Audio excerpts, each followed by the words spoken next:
दो चार आम पा करके और उच्छिष्ट छोड़ छोड़ करके उनकी गोद में ब्राह्मण तो चले गए। अभी दोनों दंपति सोचने लगे कोई बात नहीं, दो तीन आम बचे, इनको धो के पंडरीनाथ भगवान का भोग लगा देंगे, और ये जो आम ये हमारी गोद में छोड़ गए इनको बांध लो, कोई जानवर या कोई जीव मिलेगा उसको दे देंगे, अभी इनमें आम बचे हैं, कोई जीव खा लेगा। जैसे ही दोनों आगे बढ़े तो ब्राह्मण तो थोड़े आगे चले गए, पत्नी धीरे धीरे पीछे आ रही थी।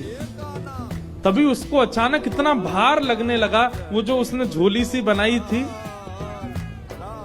जैसे उसने देखा फिर झोली इतनी भारी हो गई, खोल करके देखा तो वहीं एक नन्हा सा बालक था, उसी का नाम पड़ा चोखो मेला। उनका नाम चोखो मेला इसलिए पड़ा क्योंकि भगवान ने आम चोख करके और गोद में मेल दिया, इसीलिए नाम उनका चोखो मेला। अब इनके कोई माता पिता नहीं है, ये ठाकुर जी ने इनको भेजा है। अब चोखो मेला को देख करके, उस बालक को देख करके ब्राह्मणी ने मन में विचार किया, अगर मैं इस बालक को लेकर के गई तो सब लोग पूछेंगे ये कैसे जन्मा, मैं सबको क्या उत्तर दूंगी, मेरी बात कोई नहीं मानेगा कि झोली में अपने आप आ गया। और इस भय से कि संसार के लोग क्या कहेंगे, उन्होंने उस बालक को एक सुरक्षित सा वृक्ष था उसके नीचे छोड़ दिया, उसको स्वीकार नहीं किया।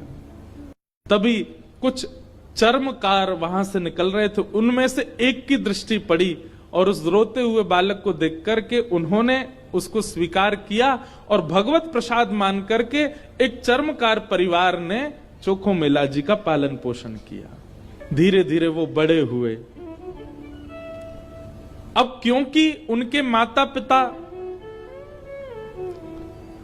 चर्मकार परिवार के हैं, इसलिए कई जगह उनको मंदिर में जाने से रोक दिया जाता। पर ठाकुर जी तो किसी की जात पात नहीं देखते ना, ठाकुर जी तो सबसे प्रेम करते हैं। चोखो मेला जी अपने पिता के साथ में खेती बाड़ी करते थे। एक दिन खेती करते करते उनके मन में आया, इतने सुंदर सुंदर फल, इतने सुंदर सुंदर सब्जियां हुई हैं, मैं क्यों ना इन फलों को पंडरीनाथ भगवान का भोग लगाने ले जाऊं। तो उन्होंने क्या किया, एक केले के वृक्ष से खूब सारे केले ले लिए और एक झोला में बांध करके चल दिए। पंढरपुर से 12 किलोमीटर दूर उनका गांव था। जैसे ही पहुंचे पंडर